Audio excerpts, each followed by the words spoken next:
Hey guys, it's Savannah with the Holistic Dog Groomer, and today I want to talk about how I became a groomer, why I chose not to become a vet tech, and answering some of your guys' questions.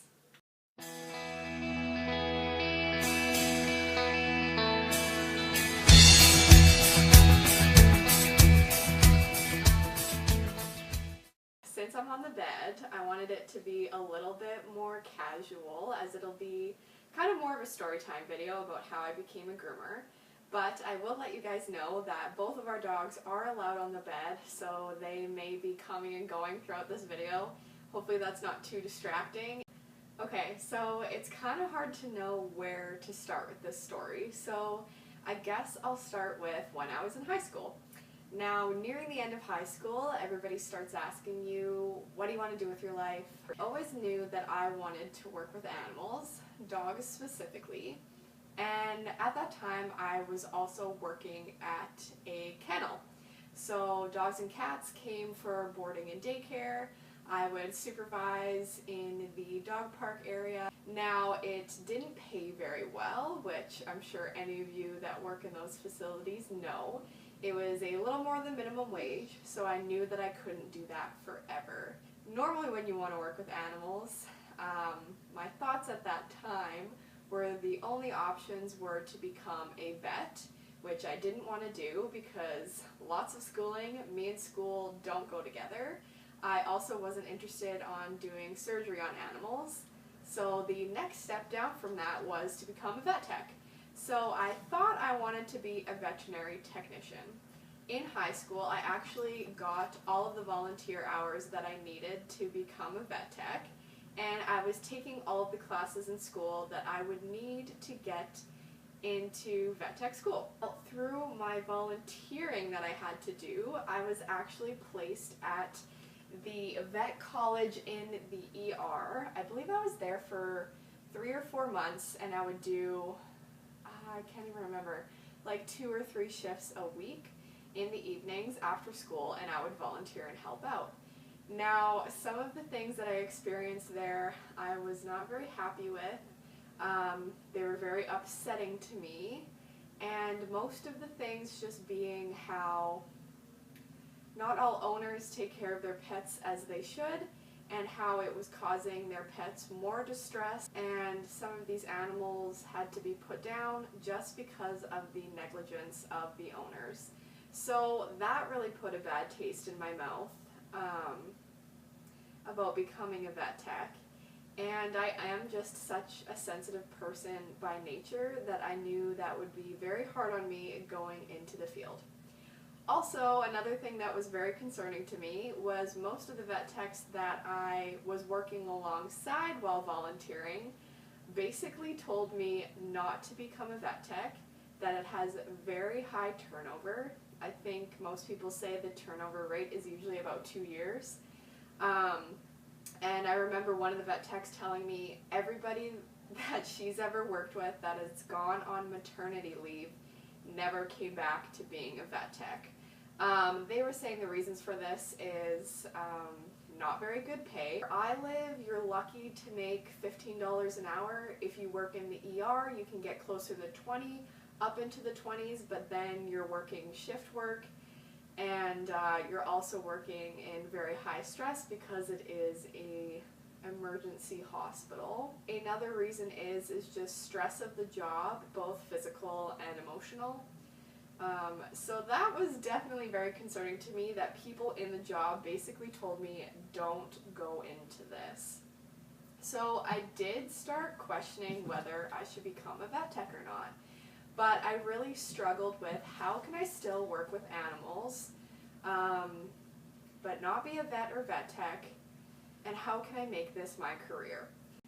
So I ended up graduating high school, and I actually went back to my school to upgrade a chem class that I would have needed to get into the vet tech course. I only made it through about 3 months of upgrading my chem class when I actually got extremely sick, and I was sick in and out of the hospital for about 3 months. Now, nearing the end of my sickness, I was completely off work. I had to take a leave from working at the kennel.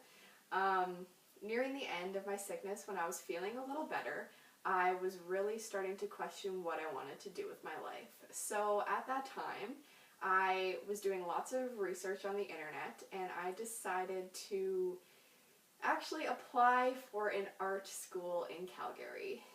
It's a very prestigious art school where you have to create a portfolio to present to them and actually meet with them as well before you get accepted. So I did all of the process for that, and at the same time I found a grooming school in Regina, which is actually 2 hours away from where I live. So that's the first time I started thinking about grooming as a career. Where I worked at the kennel, there was grooming, but I never really thought of it as an option, as I assumed that it was also paid as minimum wage, and I just wasn't interested in that. A few months went by after I applied for both art school, and I also applied for the grooming school. I got a letter in the mail from both, pretty much within the same week, that I was accepted to both. Now, I was so excited to be accepted into the art school because it's very hard to get into, but when I thought about it, I didn't know if I actually wanted to pursue art as a career. When I got accepted into the grooming school, I decided, hey, why not? Let's just go look at this school in Regina. So me and my parents went down to Regina one weekend. We checked out the school. We talked to the owner of the school, Connie, and I just got a really good vibe from it all, and I realized that this might be my way to still work with animals, but to also make money. Now, don't get me wrong, because I know that I have brought up the money aspect a few different times so far. And I want to let you know that I am not in this career for the money. I'm in it because I do love animals, and also that grooming is not a huge money-making career. You usually get paid commission, so how much you make is based on how hard you work, and you can only work so hard because it is a very hard, physically demanding job. So I just want to point out, the only reason that I keep bringing up the money aspect is that this was a way I could still pursue my love for working with animals, but make more than minimum wage if I want to, and dictate how much I make based on how hard I work. Looking back now, I can see how things totally fell into place for me and worked out exactly as they should.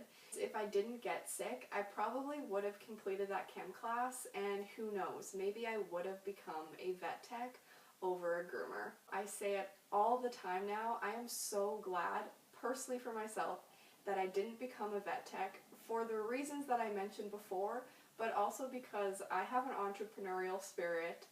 And with vet tech, you really can't climb up any ladders, and you can't go out and have a business on your own.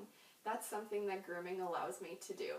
Getting back to the story, not that long after I met with the school, maybe a couple months, I moved to Regina. I graduated a little bit after my birthday, so in August, and I was a groomer.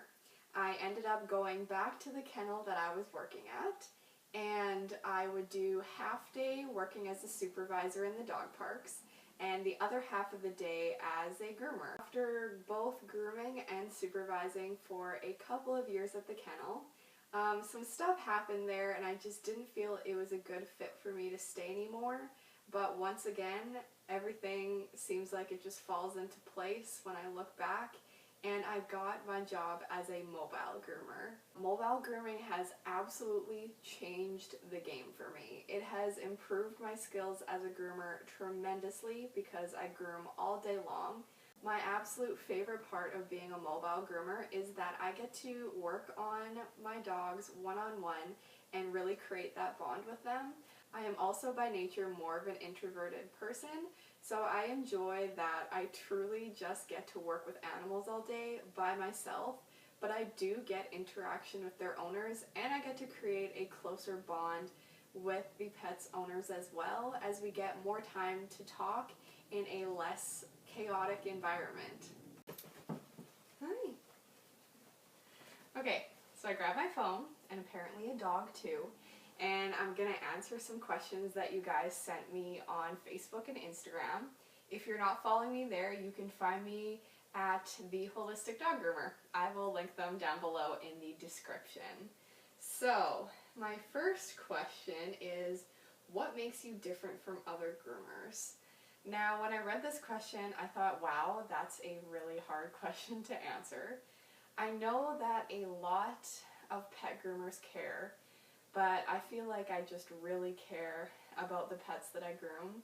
And my favorite part about grooming is just the bond that I get to create with the animals. I think maybe that sets me apart from other groomers. I love that mobile grooming is one-on-one, and I also just really enjoy picking up on different things about the pets and connecting with their owners as well. Okay, next question.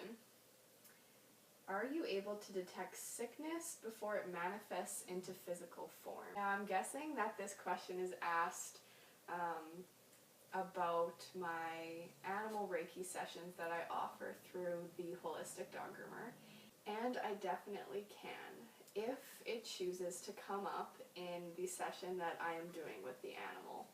Any kind of blockage energetically in an animal or even a human, if it's caused by emotional pain or trauma that they had, it can get stored in our cells and it can manifest into physical ailments later on. So if this is something that's meant to come up in a Reiki session, then I will pick up on it and I will be able to tell you. Next question is, how did you become interested in dog grooming as a career?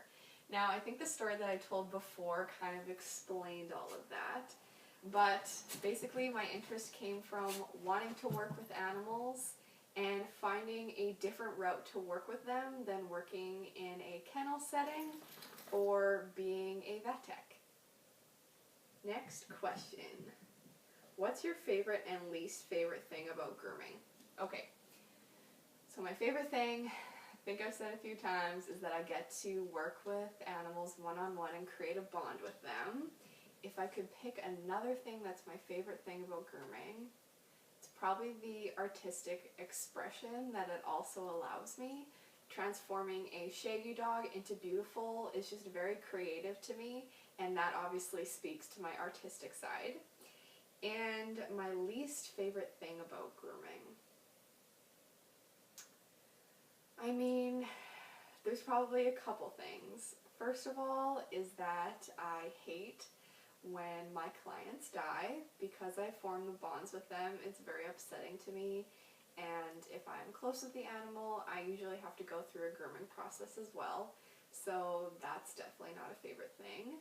And another favorite thing is that if you are working for someone, you usually have a number of dogs that you do have to complete in a day to make quotas, and sometimes that leaves you feeling very rushed, and that's not my favorite thing. Another question here. Where do you see your future going in regards to pet grooming? It's a good question. My future with pet grooming, I definitely enjoy my job, but it's not something that I see myself doing until retirement. For myself personally, it's been very hard on my body, and I have dealt with burnout. My goal is to create a business for myself where I can do maybe a half day of grooming and a half day of whatever else I am going to create for myself. That is something that I'm currently working towards, which is very exciting, and I hope that some things, actually, let me rephrase that. I know some things are going to manifest for me to do with that very, very soon. I want to thank you guys so much for watching today about my pet grooming journey. If you have any ideas for future videos, please leave them down below. See you next time!